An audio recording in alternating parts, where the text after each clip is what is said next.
So we are talking about the scopes, variable scopes in with respect to functions. So what I'm talking about is this block. So if something is not defined in this block, something defined in this block is local variable, and anything which is before this definition of the function is a global variable, meaning it will be available everywhere inside and outside of the definition. So for example, in this case, I have defined x is equal to 10, and I am defining this function and returning this x value. So if I print, it is going to take my x, and now it is showing that it is 10. So suppose if I again change this value outside this definition and ask for this, so it is actually taking this value which is defined outside. It is change the value of the x is changed outside of the definition of this function, and now it is taking this value when this function is executed. So anything which is defined outside is a global variable. It's not only the variable, but if it is also a function. So suppose if I define a function called g and return, suppose if I print g inside this function, so this particular function is actually available in this definition, the function definition, and you can actually execute this within the function. So it is available there. You can see whenever this function is called, this particular function g is executed, which is within the definition of this function, and the value of x is returned, which is defined outside. Similarly, suppose if we are having a variable which is defined inside and we want to make it global, so the way to do this is define x as a global. Okay, so we don't have to provide any value to initialize it. It understands that x is global. It won't throw any error. However, it will search for x globally. So now I'm running this command del x. So what will happen? This x is now deleted. So x is not available now. Now, if I define this and then say global and now define x, so it is going to work for us. So see, it is showing error del x. You know why? Because there is no x available. I run this just to ensure that x is not there. So now x is not there. If I define this global x and then supply the value of x outside and now print this whatever return value is there, you can see now it is working. So either we define x outside the function, before the definition of the function, or we define inside and say global x. So both way the variable will become global. However, if we do not do anything of this, I mean, we not define outside or we say global inside, then this scope is local only. So, so suppose I have defined x is equal to 10 inside the function definition, I return this value of x. So what is happening? When I call this function, see, it is saying x is equal to 10 only. While I have put x equal to 20 outside, but this particular x is not accessible inside. Okay, so this is the way we actually control the scope of the variable. So anything we want to make global, put it above the definition, and anything which is inside the definition of the function is local. And if you want to make it global, say x global x like this, and then this will start working as if x is a global variable. Okay, so now I'm defining x inside, overwriting this value, but now since x is global, it is working. Okay, so so that's how we control the scope of the variable, meaning making it local and global. So this is something we missed last time. So let me come to the definition of the classes.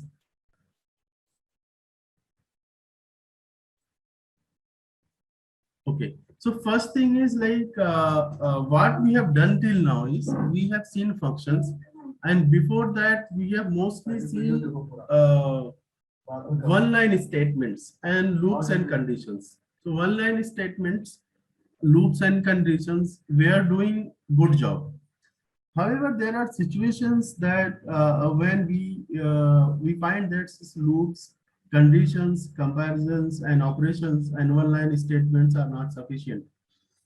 So places where we want to execute certain set of tasks again and again, then it is advised that we should do using functions.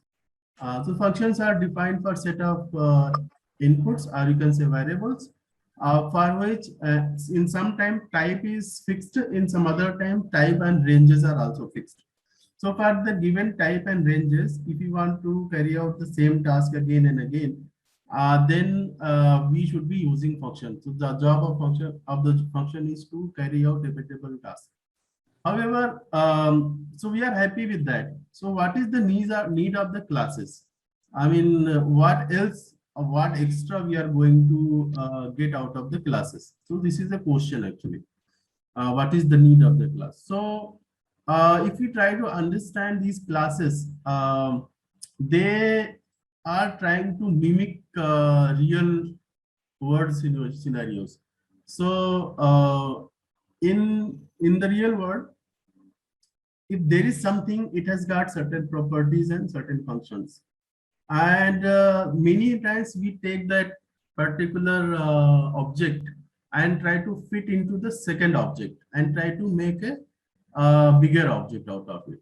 Some, for example, if it is a machinery, so the machinery has component and each component has got associated properties and functionality. Now this particular component is connected to some other component and they work together to do some certain task, and these two can be connected to the third one and so on and so forth. So if we try to look at the real world, so in real world we can go to a single entity which we can define having certain properties and functions, and obviously there are certain relations like how they are connected to each other, what is the hierarchy. Okay, so with this one we try to capture some of the real world scenario. However, it doesn't mean that we can capture each and every possible scenario in the real world, but many of them can be captured only by this particular concept. And we all understand that these concepts are very powerful, and many of the organizational structure, or it is a machinery or any system which has got hierarchy, and they have got set of defined rules, then computer programs can be made to operate that. Okay, so that's how we have systems like schools, our organizations, government. So they have got certain very clearly defined entities with a very clearly defined properties and functions, and we know that these organizations are run using very sophisticated softwares. If they do not have any such structure, then softwares cannot be developed on top of that. So software development would have been possible because we have organization which has got certain set structure with entities having properties and functions. So it is just to set some certain context like why classes, and obviously we'll try to see like different properties of the functions, how they are catering to the real world scenario. So a very simple class can be defined in Python saying class keyword, and then followed by space and then name of the class. So you may notice that whenever we wrote name of the function, we started with small letter. When it came to classes, it is start with capital letter. It is just a convention. There is no rule, or Python is happy with each and everything. So until unless you are putting something illegal, Python is happy. You can put anything. But however, just keep one you can say a basic guideline that whenever something is starting with a small letter without any underscore and space, a dash is basically a name of the function. Anything start with capital without any underscore and all is the name of a class. and variable may will be starting with small letters and can have underscore in between. So just this guideline, so that on the prima facie, if you see the any number, you can guess that okay, this may be a class and this may be a function or this may be a variable. Okay, so this particular class is defined like this. Now, as I said, like in class, in function, we can actually create objects. So this is possible because Python, everything is an object. So class, the function itself is an object. However, object is defined only for classes. So if there is a class, then how to create an object of a class? So to do that, we need to put the name of the class. So you may see, in case of a function, putting parentheses was compulsory. In the case of classes, it is optional. I mean, we can put parentheses. We cannot put. In case there is an object that needs to be passed to the class, we need to put parentheses. Otherwise, it is not required. So as you can see, like in Python, it requires only those things which is very mandatory, without which you cannot actually completely define the thing. If it is something can be done without putting those things, Python doesn't care about. Okay, so to create the object, just put a name of the variable equal to the name of the class followed by parenthesis. So this has created an object of class shape. So if I print like what is the object, then it is going to tell me like what is the name of the object. This Python is connected. And like we have seen last time, that the good thing to with Python is we can actually learn from Python. So it throws certain kind of errors through which we can understand where we made mistake, and it also gives me two things. One is help, and second one is dir. So through the help, we see the help documentation associated with each class and functions. With dir, we see like what are the associated functionalities of any class. So like we have seen, if we create this object named shape, and this object is created, if I say what is the type of this particular object, that is named class underscore object. So it says class main dot shape. Okay, so the name of this object is shape. Okay, so if I ask like, okay, what is the help? So it is showing me class a built-in dot object and data is defined here. And there are two, you can say donder function. One is dict and the other one is declare. Now, if I ask for like what are the different methods associated with an object of a class, so you can see a list. Mostly they are all donder functions, basically the magic methods, or you can say special methods. So they are all defined for any object of a class. So whenever we want to redefine, so as we have seen last time, we can take any of them and redefine them. Okay, so we can do method overriding. So this is the class, and this is how the class object is defined and associated help and associated methods. Now, the first concept related to class is constructor. So what is a constructor? So constructor is a method which is executed when we create the object. Okay, and it also takes the required argument to create the object. So the name of the class here is rectangle. So this is how it is defined. We have seen it. And the constructor name is underscore underscore init underscore underscore. So you can see init is basically initialize, short form of it. So it gives me some hint like, okay, whenever we call this class and create an object, this init method is called. Now you can see there are three arguments here. One is self, the second one is length, and the third one is width. So we'll come to self for some time, but let me introduce this length and width. So when we are defining a rectangle, we have to supply length and width of the rectangle, and then these values we are putting with self. So you can see like self is behaving like an object for which we have these properties, length property and width property, and the value is supplied by it. Okay, so suppose if I create a an object rect of the class rectangle, so you can see I am putting 2, 3. However, here you can see there are 3 arguments, but I am putting only 2 here.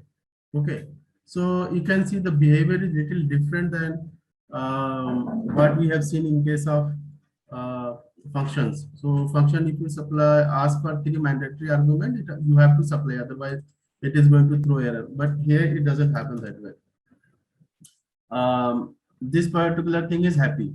So we'll see like how this is happening. So you can see like the rect object is defined with these 2 arguments, and if I try to say like what is the length, then this object, rect object dot length, you can see the same thing, dot length will give me the length value that I have supplied, and then rect dot width will supply me the width.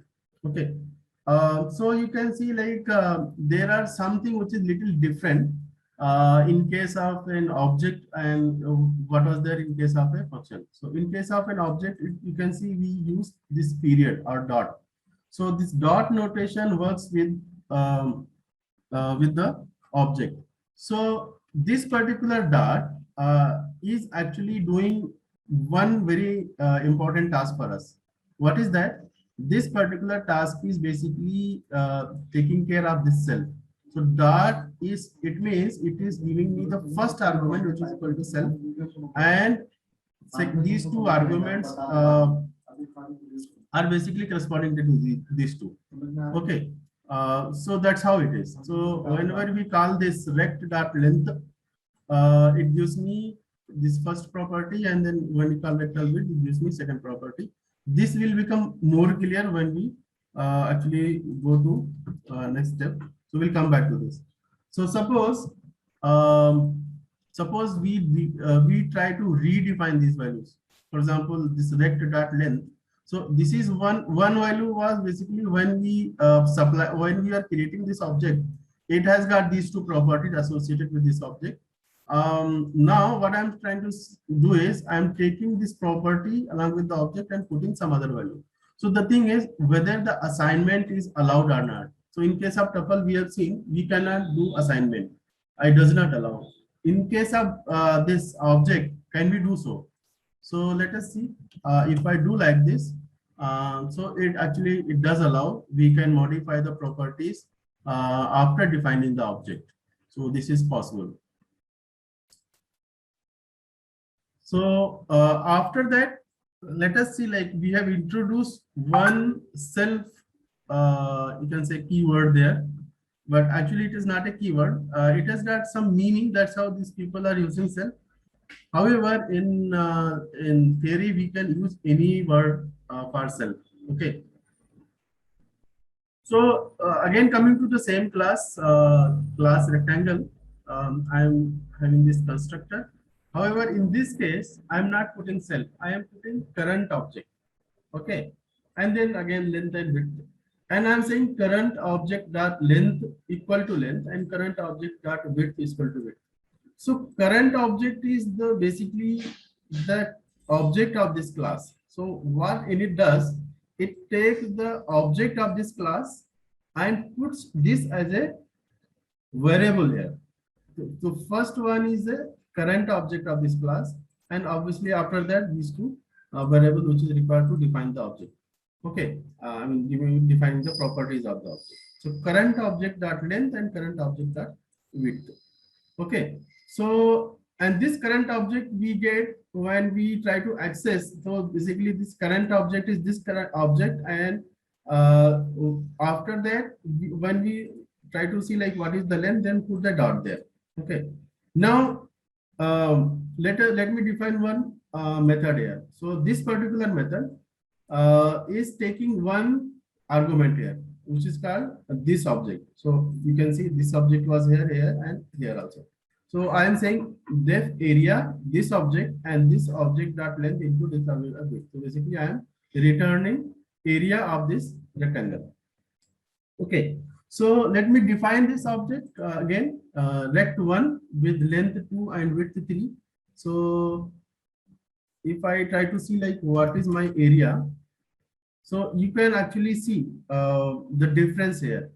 So this area is a function for which is defined in the class, okay, and it takes a current object as an argument. So this is a mandatory argument, and this is a function which is named area, and you can this value. Now, when we are trying to access, when we trying to call this function, okay. So when we try to call this function, you can see rect dot area. It is not saying that I need to have this object, this argument, okay.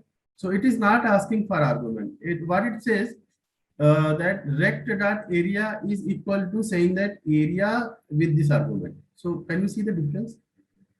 In case of a method functions, we used to have this argument. In case of a method, that argument is not needed. Instead of that, we are having this dot. So basically, what is happening? This dot is equivalent to saying that first argument. So essentially, what I'm trying to say here is, if I say rectangle, okay, dot area. So this rectangle dot area is my function, and if I try to call this, okay, so you will see. So what it says, rectangle dot area, and it says type error, area missing one required positional argument, this object. Okay, so in this case, it is saying I am missing one positional argument, and which is a compulsory argument. However, in this case, there was no such complaint. Okay, so suppose what I do, I have this object. So we have seen it here. Now, this requires argument as an object. So let me pass this argument here. So you can see now it is happy. I mean, there is no complaint. So can you see the difference? Rect dot area is exactly same as saying rectangle dot area with argument as an object. So this particular thing, name of the class, dot area, and this argument is equal to saying object dot area. So if we can understand this, I think we have understood the concept of self. So this is the role of putting self as a first argument in case of an instance class. Okay, and you can also see like this particular method, it works on an object. So either we define the object and put a dot and call the method, this way it will work, or else we take the name of the class and then method name and then pass this as an argument, object as an argument. So essentially we can understand that this particular method is working only on the object. If it is not having object, it is not going to work. So as a result, this particular method is called object or instance method. Okay, so I hope this is clear. We can just have another example where we are putting 3, 4 as a dimension for the rectangle, and area is again 3 into 12, 4 is equal to 12. So I hope this is clear. If not, we can take question quickly, because this is one very important concept. One more quick question. In that a couple of things actually I've noted. So one is that the rectangle, the class, right? This object is a keyword, or we can use any word. This object is a what? No, this object is a keyword, or def area of this object, right? So we can give any name, right? It's not a keyword. This object is not a keyword, right? No, this is not keyword. So not a keyword. Special methods has to be maintained the name. Other names are as per your choice. Yeah. So no, area is the area is the function. Area is the actually the function name, right? That yes. Okay, and the bracket, this object is the key, no, it's not a keyword, right? It's a user defined name only. You can give any name, right? Yes, just I am trying to make you clear that instead of saying self, we can as well say current object, it works. So it Yeah. doesn't care like what is the name, what it cares, this is the position of this argument is the first position. This is what it cares. Okay, so we can use the same current object here as well, right? Defined df area, we can use the current object, the keyword. It will work, right? Oh yes, yes. See, Yeah. whenever define this, we can put any name. So you can say current object. Yes. So it doesn't matter. Actually, their scope is limited to only this method. So Okay. Okay. So got it. Another question is actually in that rectangle dot area, right? You have used the class name dot method name. So when actually we are calling class name with method name, we need to pass the reference, right? Class name dot method name. Yes. Method name. So we need to pass the reference. Yes. So reference means you can see like it takes an argument which is an object. Okay. So you have to pass this argument as an object. Yeah. Okay. Without this argument, it is not going to work because it's a compulsory. However, once we have this object and we put only dot, then we don't need to put anything inside. So it means this is equivalent to this. I mean, this is equivalent to putting this argument. So this dot is equal to saying that this is an argument of this and this is a method of a class. Okay. Another one more quick question. So can we actually create the null constructor? Can we create what? Null constructor. You null can constructor. have without any web constructor, without anything. Possible. Okay. It won't be. See, if you want to do null constructor, better don't have anything. It's okay. Like you cannot have anything. Don't want to have anything, just leave it now. So Python doesn't do any unnecessary stuff. Just say pass done. You're done.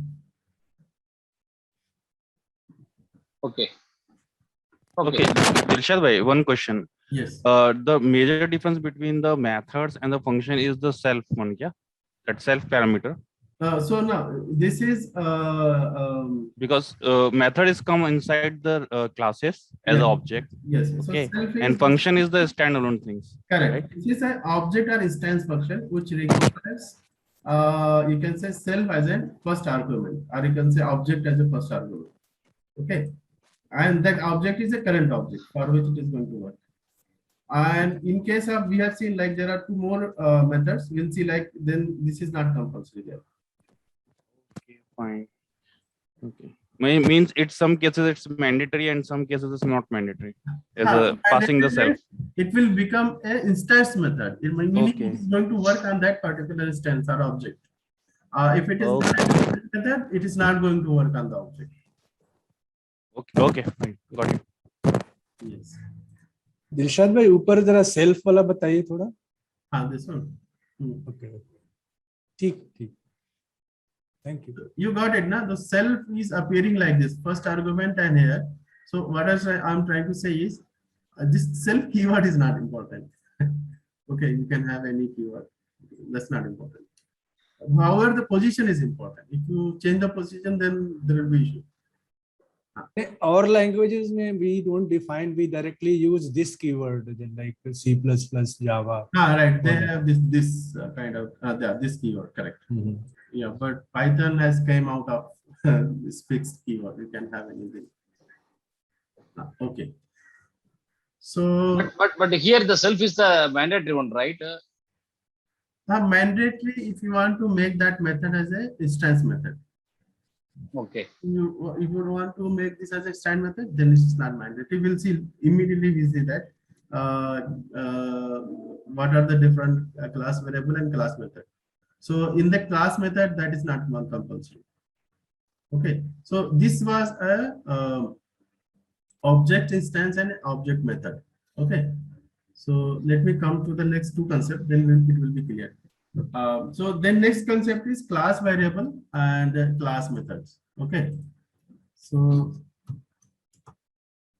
class variables and class methods. So what is class variable and what is class method? So you just try to understand the difference. Very small difference, but just try to understand. So I have this class name, which is defined like class rectangle, and after that I have put something as a variable. So in this one, I am defining rectangle objects as a list, empty list. Okay. And then after that, a regular thing is there. We have our constructor, and then we have this method. Okay, so again, I'm come back to self. So this method is a stance method or object method, and this is the constructor. Okay, so let us see how this is going to play the role and how it works. So one thing is this particular variable, as we have seen in case of a function, if it is defined above this, then this is a global variable for all the functions. So basically this can be accessed from inside. Okay, so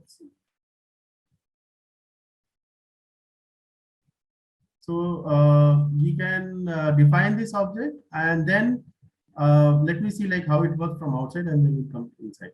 So suppose we define this object called rectangle with rect1, and then try to see like how to access my class variable. Okay, see. So I have defined this, and now you can see rect1 dot rectangle object. So this particular variable is accessible by this object, and you can see the value is empty here. Now, just to give you some more understanding, suppose I am defining a different object. Okay, this time the argument is 3, 4. Earlier it was 2, 3. And now if I try to see a rectangle object, okay, so if I try to see that, it is giving me exactly the same list. Okay, so earlier for this particular object, this list is an empty list, and for the second object, again this list is an empty list. However, if I say like rect2 dot length, so if I say rect2 dot length, and if I try to say like rect1 dot length, okay, so you can see for length property, it is different for different object. Okay, you can see it. For the first one, it is 2, then for the second one, it is 3. However, when it comes to a class variable, this is same for both the object. So can you see the difference? Like one set of variables, they become specific to an object, and no other object can actually interfere with that. And if it is a class variable, then each and every object actually can interfere with that, and it is accessible to all of them. So suppose if I try to do one more thing, suppose rect1 dot rectangle objects dot append, because it is a list. So rect1 dot rectangle object is equal to a list. Okay, because I am here equal to a list.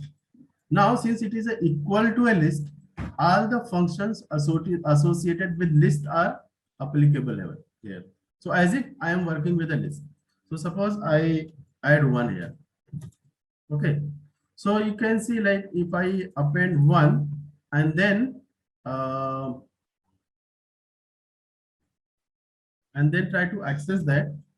So you can see I have appended 1. Before that it was an empty, and now again I'm trying to access. You can see, so earlier it is empty. Then in object 1, that is rect1, I have access through rect1 and added this 1 here, appended 1, and now you can see it is available in rect2 as well. So essentially what it says, this particular variable is same for any object which is a class rectangle object. Okay, so any object can actually access and modify it. Best practice is we should access that through the class name instead of the object. I mean, this is how it is, but as per the need, we can do both ways. This is what I'm trying to say. So as you said, like we should be accessing with the class name. So the behavior is exactly the same. If I try to access with the class name, then we can exactly do the same thing and it will be giving me the same answer.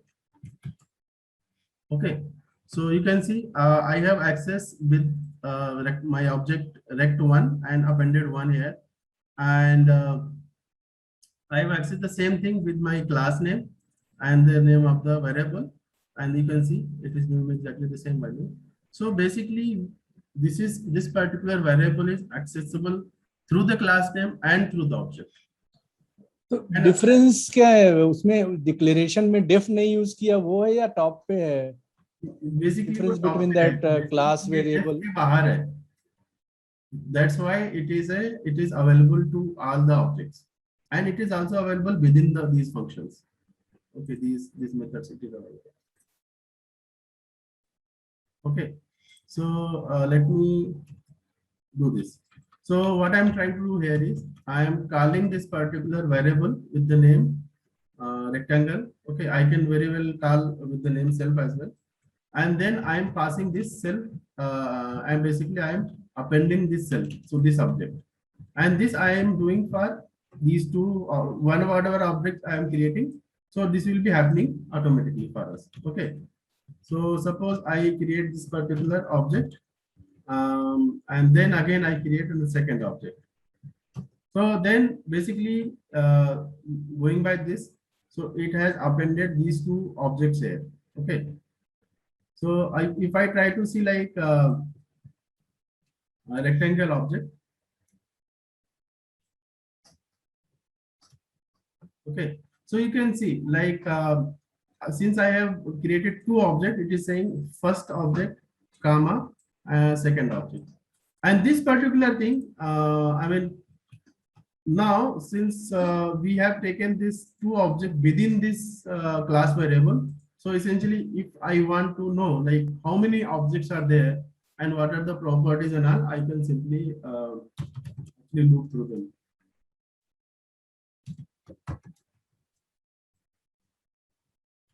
Rectangle objects. So basically rectangle object is my object, sorry, the list, and in the list we have all the objects. So basically then if I say rect, I am actually looping through each and every object one at a time. So if I say rect dot length and rect dot width, so you can see I'm able to loop through all the objects, rect objects, and then for each of these objects I can actually access their properties like length and width. See 2, 3 and 2, 3 and 3, 4, which is used to define these two objects, this and this. So this is my you can say class variable, and this is the scope of a class variable. So I think it is clear by this example, like how we define a class variable and what is the scope of a class variable. Now we have seen like these methods where object or instance method. Like a class variable, can we have a class method? So we can imagine some of the things we want to do with only that particular object, so that we define as an object variable or object properties. Then there are certain things we want to do with each and every object. Okay, so essentially then our class methods comes handy. So to define that, we have this decorator class method. Okay, and for that we have to define like this. Say count rect, and this gives me length of the object. So suppose I define first object and second object, and then I call this function. So to call this function is count rect is basically same way we can call it through my class name or through object name, and then it will give me the count. Okay, so I have defined these two objects. So I say rect1 dot count rect. So then this particular method is called, and it gives me length of this object. So basically what is happening, I am appending all the objects whenever it is defined to this particular variable, which is a list. And when you say length, then it gives me the length of the list. Okay. And in the same way, we can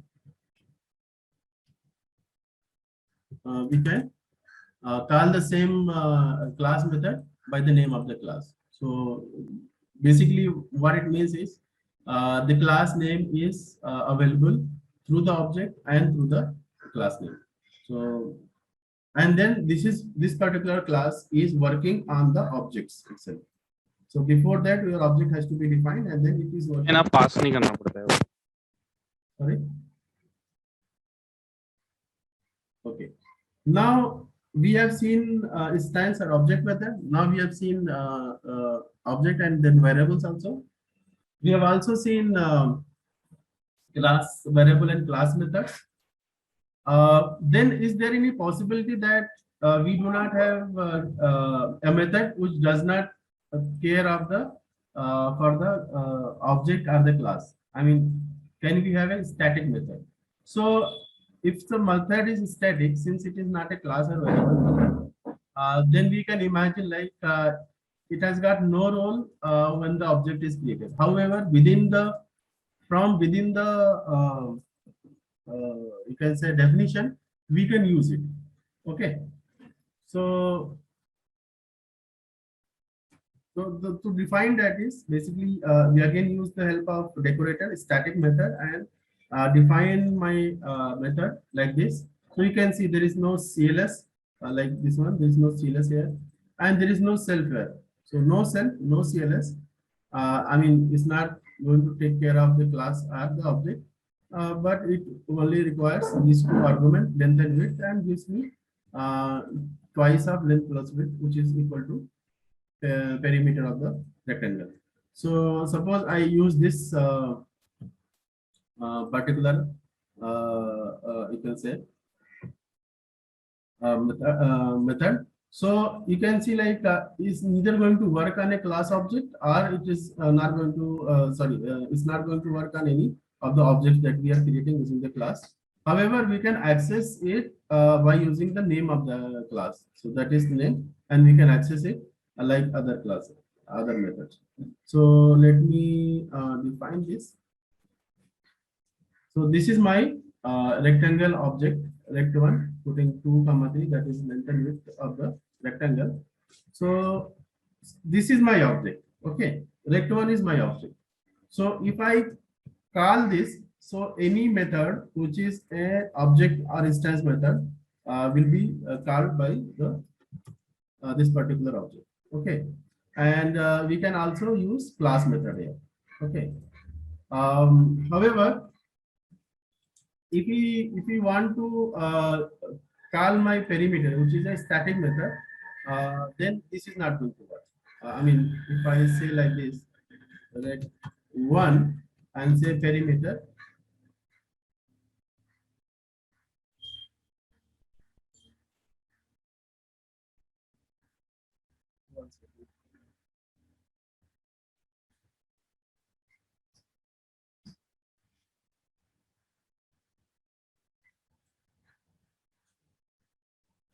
Yeah, sorry. So it works with both classes and objects. So for classes, suppose we have name of the class. So if you have instance method, you can see the difference. If you try to call any instance method or object method like this with the name of the class, then it says area 1 is required one positional argument self. So this we have seen last time. You have to pass this rect1 as an argument. So if we pass this rect1 as an argument, then it works. Otherwise, it doesn't work. So just by calling using the name of the class is not sufficient. We have to supply the object as an argument. So instance method does require an object here or as an argument. If we don't want to create an object, then we have to first pass this argument to the class, and then this will become an object, and on top of that, this class the method area will work. Then coming to the class method, again like rectangle dot count rect, it works. So this is same as what we have seen last time. Since it is a class method, it works on the class variables, and you can count the rectangle. That's not a problem. And then starting method, again, as we have seen, this particular method can be called using the name of the class. So the difference here is only one. In case of object methods, until unless we define the object or pass the object as an argument, object methods or instance method are not going to work. Other methods we can access through the object or through the name of the class. However, in case of a static method, it's not going to take any of the information which is already defined here. So you can see it is only giving me a way to access it. I mean, you can just access it. However, you have to pass these two variables from outside. In case of class method and object methods, the information was being taken from the object itself. So as we use this information in defining the object, the length and width properties are within the object, and then these methods were actually using that.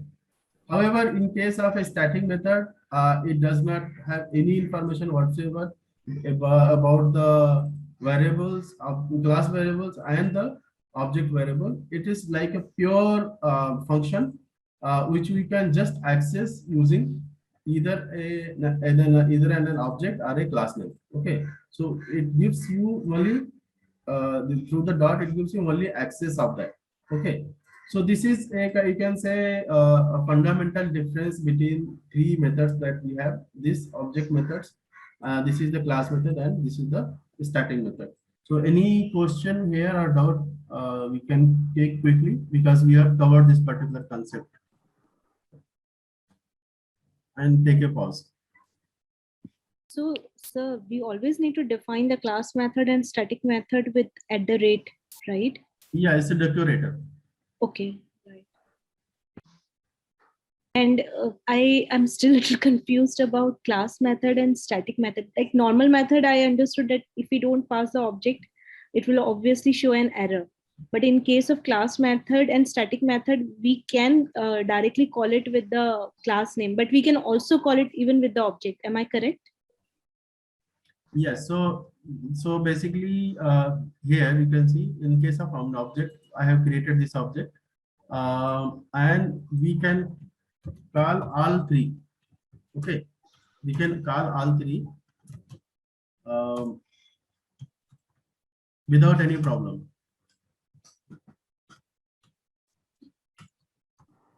Okay, but the difference here is like this. Once we are having an object, then area method is able to read the properties of the object and work on it and give you the area of the rectangle. In case of a class method, it is able to go and see this one, my class variable, and work on it. In case of a static method, it does not care about the argument that was passed through the this rectangle class in order to create the object. So object properties are not there. I mean, it doesn't care about that. It doesn't have access to that also.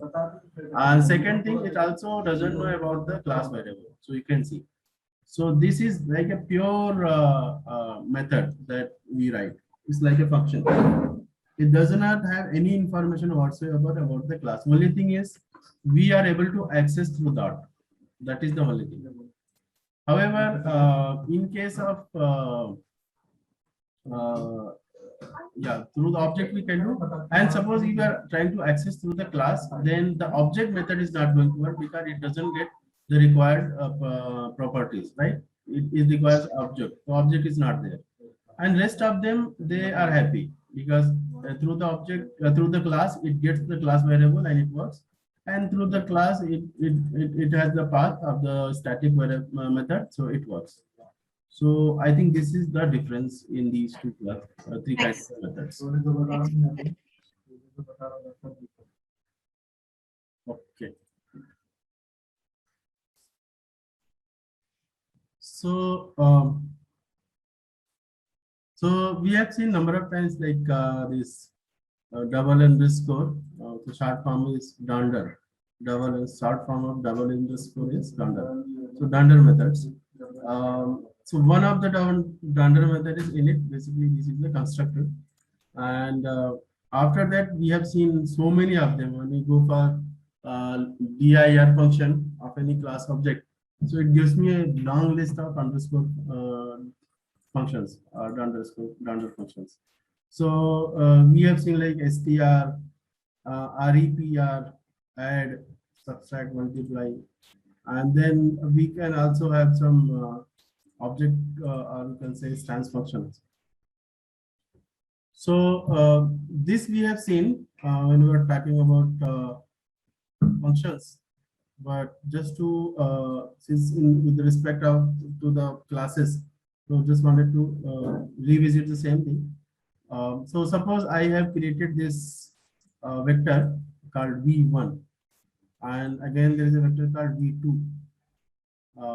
Then there is a vector called v3. So if I print v1, so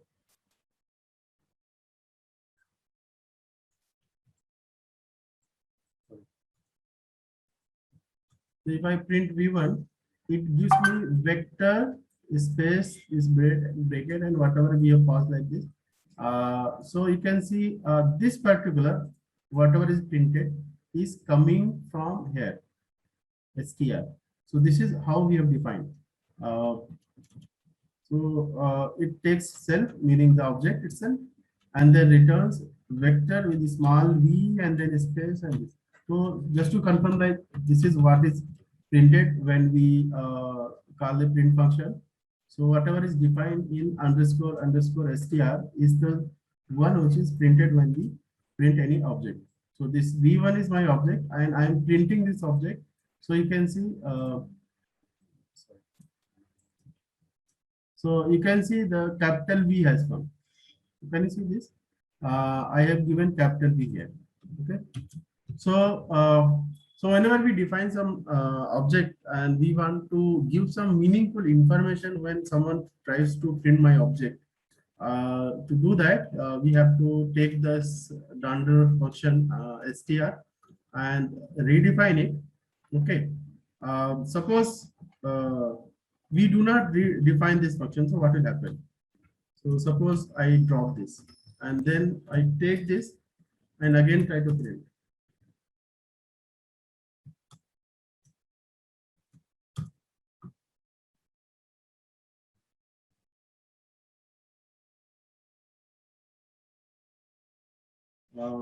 Let me drop this also. Okay. And try to run this. So yeah, so you can see if I do not define my wrapper function and my print function, then what it does, it gives me this underscore underscore main dot vector. This is the name of the class, then object add, and this is the location.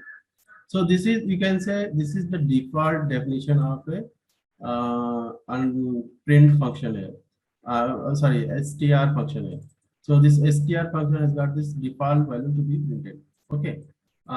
This particular behavior, what we are doing, we are actually redefining when we print str. Okay. This wrapper is close to str, but it has got little different meaning. So we'll see that. So suppose if you do not have str, it actually takes help of wrapper function. And if str is defined, then it will take help of str function. So str has got a small v with it. So you can see this is what we defined. And in case of wrapper function, we have defined capital V.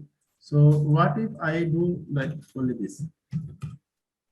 So you can see it gives me capital V, which is defined in the wrapper function. Okay.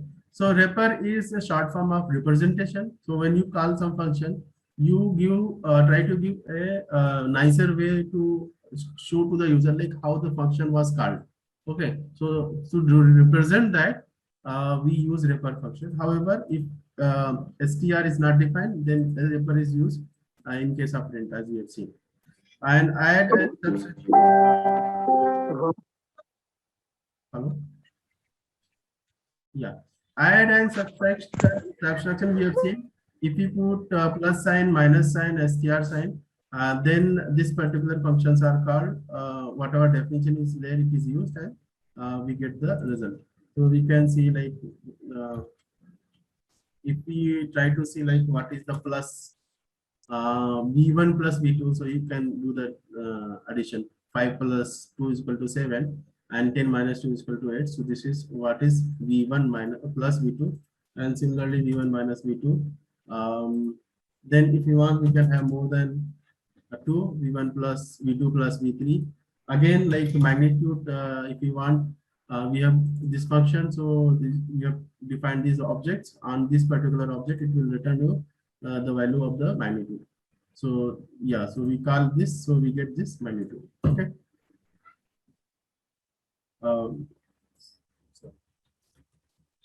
Yes, so we get this magnitude. Then this dot product we have defined using multiply dot function mul. So this is giving me the dot product of two functions. Two vectors. So this is my dot functions, or you can say magic methods. This is also used in classes. So for any class, this init is for construction, and for others are optional. So we can actually define them as per the need. Then we are coming to the next concept, which is called inheritance and method overriding. So what is the benefit of inheritance? In the beginning of the this today's session, we have seen these classes are actually designed in a way such that it mimics real world system. So in the real world, we try to take some object and try to put into some other object, try to make something else. So on top of that, we add certain more functionalities. For example, if there is a car and inside the car there is an engine has a shaft which is rotating. So if you take only engine, then there is a shaft which is rotating. But if you put a gearbox on top of shaft, then you control the RPM, okay, as well as the power. And then in the gearbox, if you also put your links, so then it will go and connect with their wheels, okay. So what is happening is then each and every component has got its own functionalities. However, you take properties from one, modify, and then transfer it to the second one. In between, you try to control, or you want to control it or change it, and then pass it to the third one, and so on and so forth. So you can see an engine is just having a shaft which is rotating. However, when it attached to the gearbox and crankshaft and everything, then it becomes a vehicle, and we can sit in the vehicle and drive. So you can see like this particular behavior is there in the real world, and because of this behavior, we are able to make machines which actually does various tasks which otherwise cannot be done. So in case of classes, we try to mimic the same thing. So suppose we have a class named shape, and then there is a class variable shapes, which is an empty list. Okay. Now I take this particular class and put as an object into a rectangle class. So there is another class as rectangle, and I am putting this as an object. Okay. So as soon as I put this as an object, whatever is there in this class, as if I have taken everything inside it. Okay. So this has come inside. So basically, whatever is there, I can access it. And one more thing, while we are putting this inside, it actually loses its name. So then name is actually lost, only properties are remaining, and then name is actually becomes the name of the next class, which is, you can say, child class. I'm defining two properties like length and width in the constructor, and then passing it to my object. And also I'm doing one calculation called area, which is length into width, and then again one calculation called perimeter, which is equal to twice of length plus width. And what I'm doing is I'm taking this particular class, which is an object now, and then from this particular object, I'm taking this variable, which is shape, and I am appending this particular object, which is just now created. So with this one, I am able to take a class with the class variable into another class and using it. Okay, so we'll see like if there is a constructor inside this parent class, how to handle that. If there is a variable, how to handle that. So so at this step, let us look at the class variable only. So along with that, we have these three more functions. What is add? We have seen add. Str function is to just to if there is a print call, then what to print, and then if there is a representation, how to represent it. Okay. So these three additional Donder method along with init. Then we have another class which is whose name is a square class. Okay. Now square class, what it does, it takes rectangle as an object. Okay. So for shape, rectangle is a child class, and for rectangle, square is a child class. Okay. Now what I'm doing is, since this rectangle has got a constructor, so I have to do something with the constructor of the rectangle. So to do that, we use this keyword called super and dot init. So what I'm doing is, basically I am having this object, and in this particular object, class, I am actually initializing by passing these two variables. So I'm actually initializing it. So once I initialize that, then whatever initialization constructor was there in this one, it is actually executed, and all the properties are populated here. And then another one, what I'm trying to do is I am redefining the str function here. So since this str was having length and width, and in case of a square, there is no concept of length and width, only length is there, or you can say side is there. I'm taking this and then redefining my str function. Okay. And also I'm putting one, you can say object or instance function method, which is taking cell, and it is giving just an information like of the this one. So you can see info is defined in case of rectangle, and info is also defined in case of a square. str is defined in case of a rectangle, and str is also defined in case of a square. So however, square is a parent class of rectangle is a parent class of square. So we'll see like some of the methods which is there in rectangle, they are as it is used inside my square class. However, some of them which are redefined like str and info, their behavior will be changed. Okay, so let us see that.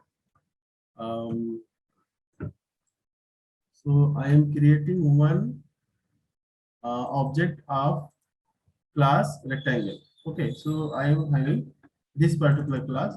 I am creating an object. Okay, so as you have seen, like in this class, I am taking this as a parent class, and in this one, when this object is created, this constructor is called, and I am actually calling this also and adding self here, meaning I am adding one object that is created here. So if I try to see my info, okay, so you can see if I say info, then I'm actually calling this one, which is basically defined within the rectangle. So rectangle with area this and perimeter this. You can see if I pass 2 and 3, and then if I try to see the info, then it says rectangle with area 6 and perimeter 10. Okay, so basically now this is being called. Suppose I come to this particular class and try to create one object square. Okay, and then pass this side of the square, because square requires only one variable to define it, which is side. So I'm giving it as a side, and then suppose if I call this function info. Okay, so it says square with area 64 and perimeter 32. So these two, you can see info is defined here, and info is also defined here. Once I am creating object of this class, then this particular info is printed, and since it is redefined here, I create a class object of this class, and then try to call this. So this is printing the second one. However, if I try to see other method which we are not changing or redefining. So for example, add. So let us take add. So we have this rectangle 1, for example, and then let us define another rectangle called rectangle 2 with the side 4 and 5. This is my second rectangle. And suppose my rect 3 is equal to rect 1 plus rect 2. So if this is my rectangle, then if I say rect 3, okay, and so this time what I'm trying to do is I am trying to access this one add-on. Okay, so you can see rectangle 1 and rectangle 2, and if I say dot info, so it gives me rectangle with area 48 and perimeter 28. So what is happening in add, basically length is added to length and width is added to width. So what will happen if this will rect 3 will have side 6 and 8. So 6 into 8 is 48 and perimeter will be 28. Okay. Similarly, if I create a square 1, okay, which is suppose size dimension 2 and square 2 with dimension say 3. So then if I try to make a square 3 with, which is basically sum of square 1 and square 2, and if I say square 3 info,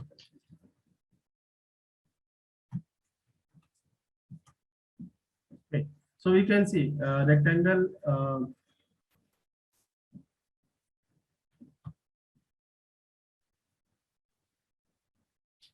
yeah, so we can see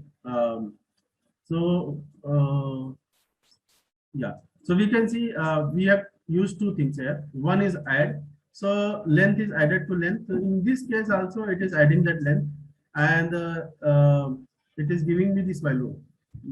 Area is 25 and perimeter is 20, because 2 plus 3 is equal to 5, 5 into 5 is equal to 25, and 5 into 4 is equal to 20. So it has redefined the square and added the 2, and then it has calculated area. Okay, so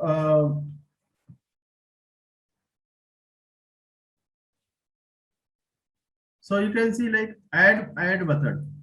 This add method is defined in rectangle and it is working in square as well. So basically this method is accessible to square and it is working seamlessly without any problem. Second, when we just type this name here without info, so we have seen like it gives me it calls the wrapper function. Okay, so you can see this wrapper function is having this rectangle length and width. So it has given me sorry.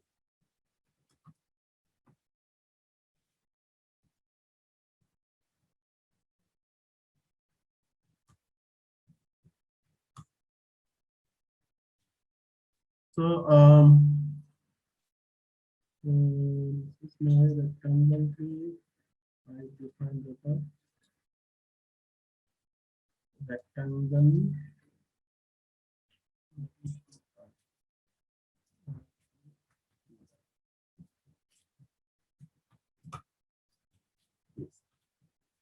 Yeah, so it gives me rectangle 6, 8. And if I do the same thing here,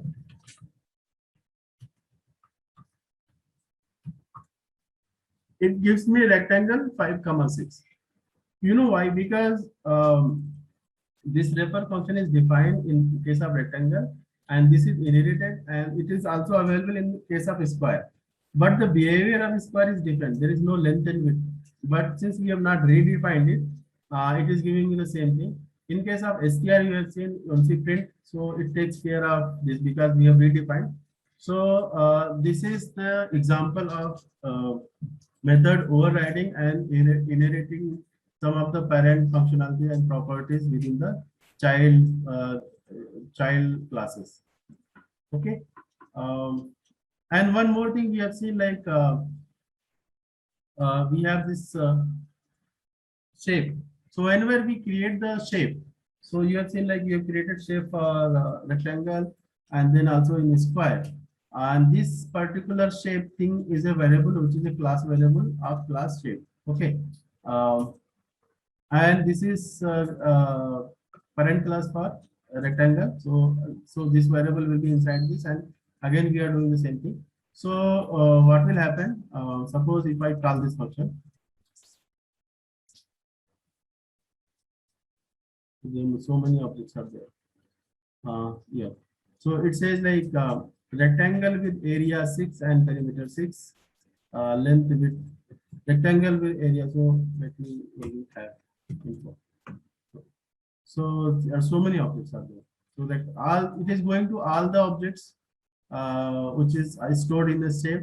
So all the shapes are stored, and then it is giving me your info. Okay. So once it is a rectangle, okay. So info corresponding to rectangle is called, and this is printed. Once the object is a square, then info corresponding to square is called, and the result is printed. And after that, I think we have created some more rectangles, it is there. Again, we have created some square, it is there, and so on. So you can see like it is keeps on storing all the object that we have created. And when we call info, so as per the object, whether the object is of class rectangle or the object is of class square, depending upon that, it is calling that particular function which is associated with that object. However, while calling, we do not actually understand whether it is going to call a square or the rectangle. So it is info for me for whatever object we have.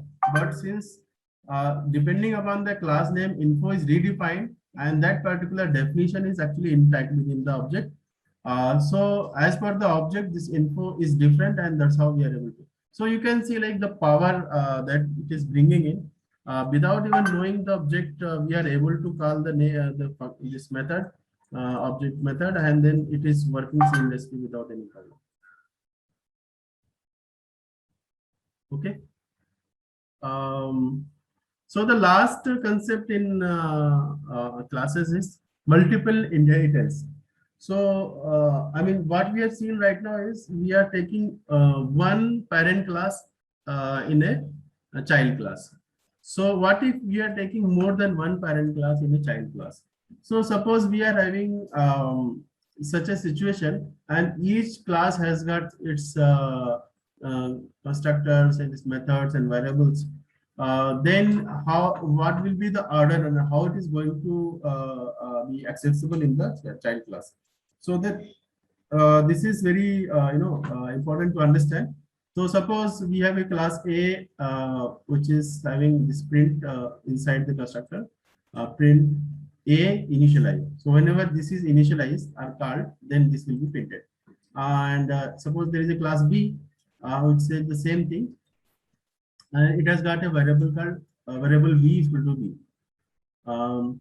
And then it has got a method also called X. Okay. So B has got a constructor as well as object method. Now similarly, C has got another method which is a C method and an X method redefined. So this particular method is redefined in C. A does not have any method, and C has got one extra method, C. Okay. Now if I have a class B, so if I inherit B and C into the class B.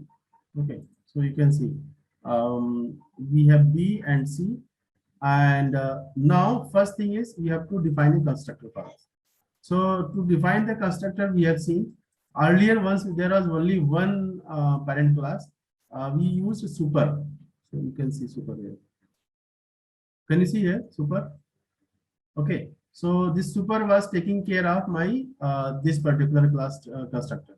So as soon as you say super, the constructor of this particular class is executed with the required argument. In this case, saying super is not sufficient because there are two. So which one? Then to solve this problem, we use b.init. Okay, b.init itself is going to initialize my this particular constructor, and c.init self is going to initialize my this particular constructor.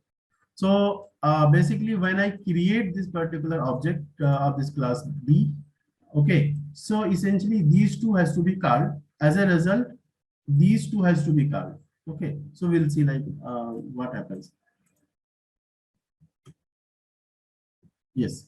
So as soon as we create this object b, as soon as we create this object b, it says de-initialize. So basically we create the object for d, so it comes to this particular function, and then this particular line is executed, and after that this particular line is executed, b.init. So b.init has got this particular print statement. So this particular print statement is executed. You can see de-initialize, and after that this is called, and in this one it goes here, and this particular line is executed. Okay, so then C is initialized. So as you have seen, like B gives me a variable VB, and C gives me variable VC, and these two variables should be there in my object D. So let's see, VD is there. Yes, so VD is there. What about VC? Yes, it is also there. Now the B has got this method X, and C has got method C and X. So let us look at C first. So suppose I try to call method C.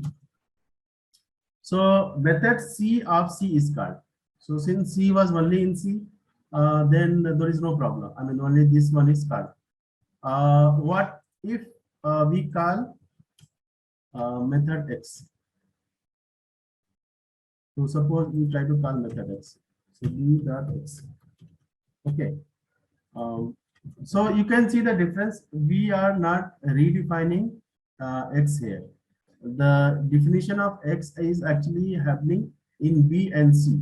Okay. So first it is defined in B, and in C it is again defined. However, C is not a parent of B. So basically they are at the same level. Okay. So C is essentially not defining the function which is defined in B. Okay. So if I call it, so you can see it says method X of B is called. So this you can understand, right? When I call method X of the object B, then it is going to only B. It is not going to C. So only this particular parent which has got method C in it is called. However, if I call method C, you can see this method C is not defined in B, and I am calling for C, so it is actually coming to C and searching for it and giving it to me. So this is you can say this is the order of through which the method is resolved. So it is called method resolution order, or MRO. So in the initialization, we are initializing all these two classes. However, if I try to call a method which is defined in only in C, then that will be called. It will first look at B. If it is there, it will call it. If it is not there, then it will go to C. However, if the same method is available in both B and C, then only the method which is defined in B will be called. The one which is defined in C will not be called. So I hope this this makes it clear.